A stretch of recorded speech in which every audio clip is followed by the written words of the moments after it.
Our story begins on the 10th of September 1908 when a ship that had the yard number 394 was built by Harland and Wolff and launched into the River Lagan. This ship was originally ordered by the Dominion Line Shipping Company and was to be called the Alberta. Before she was finished, however, the line was bought over by the White Star Line and the name of the ship was changed to Laurentic. She was launched just months before her equally infamous cousin, the Titanic. The Laurentic was a magnificent ship, some 570 feet long and almost 15,000 tons unladen weight, representing the very latest in shipping technology. Powered with new triple expansion steam engines, her 3 screws could drive the ship through the sea at a speed of 17 knots, faster than any of the German submarines in service during the First World War. The SS Laurentic, as she was called in peacetime, was put on the American run and offered luxury, comfort and reliability to the many thousands of passengers who used her in the run-up to the First World War. Like all luxury liners of the time, the SS Laurentic hosted Masonic gatherings for their Masonic passengers, giving them the opportunity to socialise together. One interesting story associated with the ship was the part it played in the capture of the infamous Dr. Crippen. Having previously murdered his wife, he fled to Belgium with his mistress, with a view to then leaving for Canada. He had already set sail for the New World by the time the police discovered the grisly remains in his cellar. He removed his glasses and shaved off his moustache, and disguised his girlfriend as a boy to evade capture. But the ship he chose for his journey, the SS Montrose, was old and not overly fast. Crippen's change of appearance aroused the suspicion of the captain of the Montrose, Captain Kendall, and he famously sent a message on the newly invented Marconi radio back to Britain. I noticed that was a mark on the bridge of his nose for wearing spectacles, that he had recently shaved off the moustache, and that he was growing a beard. I returned to my cabin and, taking out a London newspaper, studied the descriptions and photographs issued by Scotland Yard of Crippen, a man with spectacles and a moustache, and his typist. I immediately examined the passenger list and ascertained that the 2 passengers were travelling as Mr. Robinson and Son. At night he went on deck and roamed about on his own. Once the wind blew up his coat tail, and in his hip pocket I saw a revolver. On the 3rd day out, I gave my wireless operator a message to Liverpool. 130 miles west of Lizard. There's strong suspicion Crippen and friend among saloon passengers. Friend dressed as boy, voice, manner and build, undoubtedly a girl. I remember Mr. Robinson sitting in the deck chair, looking up at the wireless aerials and listening to the crackling of our crude spark transmitter, and remarking to me what a wonderful invention it was. Scotland Yard's Inspector Dew needed the fastest ship available to give chase, hoping to arrive in Canada before Crippen, and he chose the Laurentic. Although the Montrose was 3 days out of port at the time, the Laurentic arrived in the St. Lawrence Seaway just ahead of the Montrose. Inspector Dew disguised himself as a river pilot, and after boarding, Dr. Crippen was arrested and brought back to England for trial and subsequent execution. Both Inspector Dew and Captain Kendall were Freemasons. On the outbreak of the First World War, the steamship Laurentic was commissioned by the Admiralty to become His Majesty's ship Laurentic and fulfil the role of transporter. At the end of 1914, she was equipped with a 6-inch deck guns and recommissioned as an armed merchant cruiser. She served the Indian Ocean and was recalled at the end of 1916 for her last fateful voyage to transport some 43 tons of gold bullion in 3,211 bars from Liverpool to Halifax, Nova Scotia, to pay for much-needed war munitions. The Laurentic left Liverpool on the 23rd of January 1917 with Captain R.A. Norton at the helm, and he received radio instructions to call at HMS Hecla, the military name for the naval base of Buncrana in Lough Swilly, to discharge 5 ill seamen.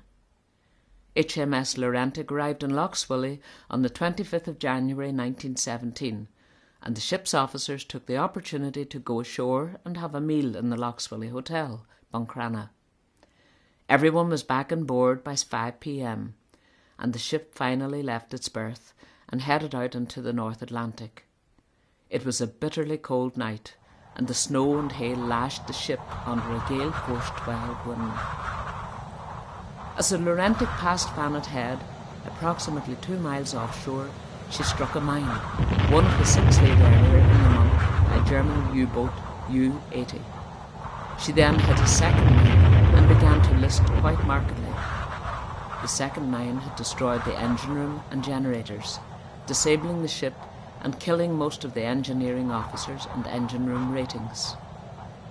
Because of this, the ship's pumps could not be deployed, and with the generators out, the ship was in total darkness.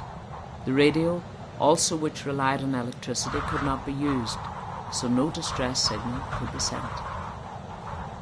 Knowing that without the pumps sinking was inevitable, and alone in the dark without hope of assistance, the commanding officer, Captain Reginald Norton, ordered the lifeboats out and got as many of the survivors into them as possible. Not an easy task in total darkness and with gale force winds. Norton, together with the ship's chief steward, Mr. Charles Porter, then descended to the vessel's swamped lower decks to close whatever watertight doors they could reach to slow the sinking, and to check that no man still alive was left on board. Having done this final courageous act, both officers returned to the main deck and entered the last lifeboat. Less than an hour later, the Laurentic finally gave herself up and slipped beneath the icy waves. The lifeboats had got safely away from the ship, but the men inside them were far from safe. Many of them had been badly injured, and they were now exposed to the extremes of low temperatures and wind chill. When the lifeboats were picked up the following day, many of the occupants were found dead from exposure. In some cases, the ratings had died at their oars, frozen stiff by the terrible conditions. A number of the deceased sailors were brought to the basement of the Lough Swilly Hotel, which was converted into an emergency morgue for the occasion. Of the 470 officers and ratings on board, some 350 lost their lives.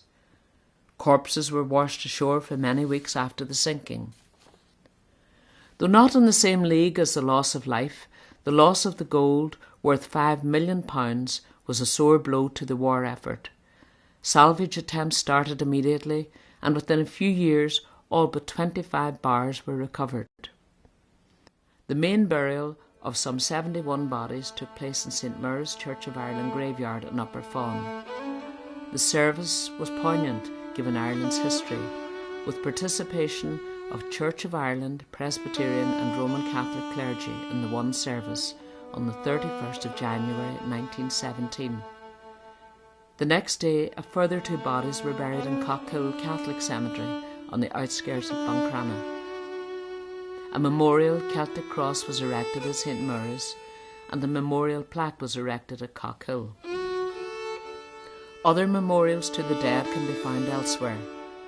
The largest list of names, some 200, is to be found in the Plymouth Naval Memorial in Devon.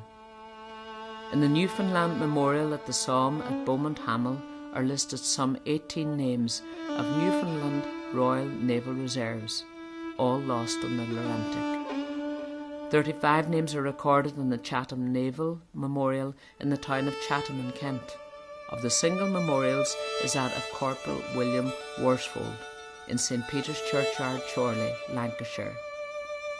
Sergeant W. Hagan is buried in Liverpool City Cemetery. Close to home, the grave of seaman John Kenny is located in Arklow Town Cemetery in County Wicklow. Engineer Lieutenant Mitchell is buried in Hollywood Cemetery, County Down. One of the saddest memorials demonstrates the vagaries of death at sea and is the story of Lieutenant McNeil, whose remains floated for 150 miles before being washed ashore on the tiny island of Cunnair in the Outer Hebrides. He was buried in the nearby island of Hesker. A cairn marks the grave that simply says Lieutenant R.N.R. McNeill, who drowned off Fanet Head, Donegal, on the 25th of January 1917, when his ship HMS Laurentic struck a mine.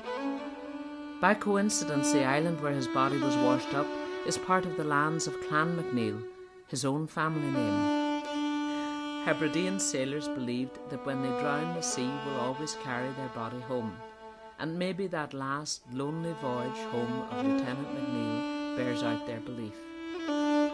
Lieutenant McNeill was only one of the many who lost their lives on the HMS Laurentic that icy January night off the coast of Donegal, and the loss of the Laurentic was only one of many Allied ships that were sunk around the coast of Ireland during the Great War of 1914 to 1918.